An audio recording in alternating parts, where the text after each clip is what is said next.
I'm Jamie Beeden, and this is the top 5 things you need to think about when creating your college school list with my pup, Lola. Number 5, a school list shouldn't just be reach, reach, reach. Every school list needs some good safety schools. When schools are admitting 3% applicants, you need to make sure you've got some schools locked in the bag. That means a school you're applying to where you're substantially stronger than the average admitted student. So even if things go wrong and the admissions office doesn't love your essays, you can still nail that offer and you're sure of it. Number 4, more is better almost every time. A lot of students agonize, should I apply to this school or this school? But the short answer is apply for both. You've spent years building your amazing high school profile, and you don't want to waste all of that candidacy by just applying to, 6, 7 schools when you can apply to more and get into some even potentially better schools. Number 3, make sure you apply for the early round.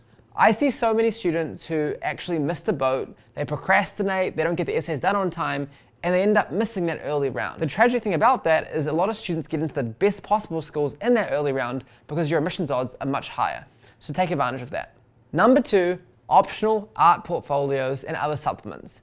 In the application, there's the additional information section, the music portfolio, and other aspects you can submit as well. A lot of talented students don't realize they can actually submit this, and as a result, they leave valuable points behind. If you're a talented artist and musician, make sure you're putting your best foot forward, and if you've got other interests too, you can elaborate them on the additional information section. And finally, my number 1 tip for a top school list is to make sure you think about financial aid and scholarships. If you're a student who needs to be getting good financial aid and scholarships, you want to make sure you've got a lot of those need-blind schools on that list, or you're thinking carefully about which schools you're applying to that are actually financially affordable for you.